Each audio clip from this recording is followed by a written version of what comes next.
So this is the review of station 2, where we're evaluating without a calculator.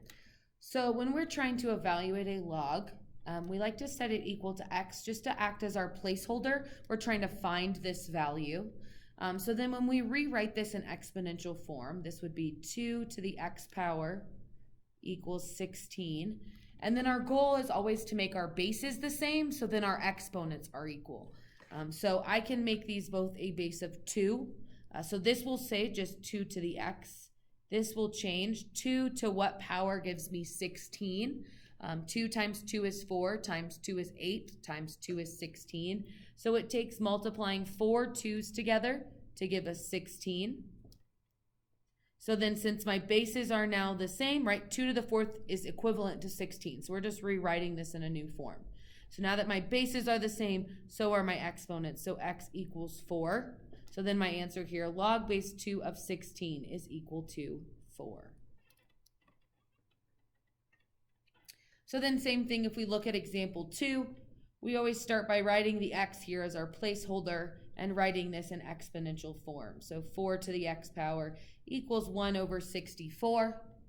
So then once we have it in exponential form, the goal is to get the bases to be the same. So I can actually write 64 as 4 to some power.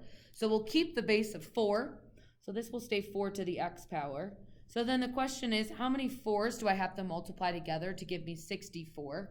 Well, 4 times 4 is 16. 16 times 4 is 64. So it takes 3 4's to get to 64. And then because it's 1 over, remember that means that our exponent had to be negative. So this is a negative 3. So 4 to the negative 3 power is the same thing as 1 over 64.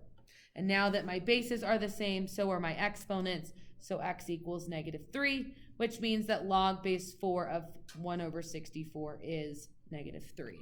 Remember, this problem did not start with an x in it, so it does not have an x in its answer. It's just asking us to evaluate, so we're just coming up with a number. So then going over to example 3, same thing, we set this equal to x. We write this in exponential form. So then I have 16 to the x power equals 8. So now again, the goal is to get our bases to be the same. I cannot multiply, I can't have an exponent that would make 8 16, right? If I think 8 to the second power is already 64, so I'm gonna have to change both of those bases. So then we're looking for a number that can be multiplied to get us to both 8 and 16. So the best number here would be 2, right? If you think about 4, 4 squared gives me 16, but 4 to some power does not give me 8. So I'm gonna make this actually 2. So then 2 to what power is 16? We multiply 4 2's together to get 16, bringing down our x that was already in the exponent.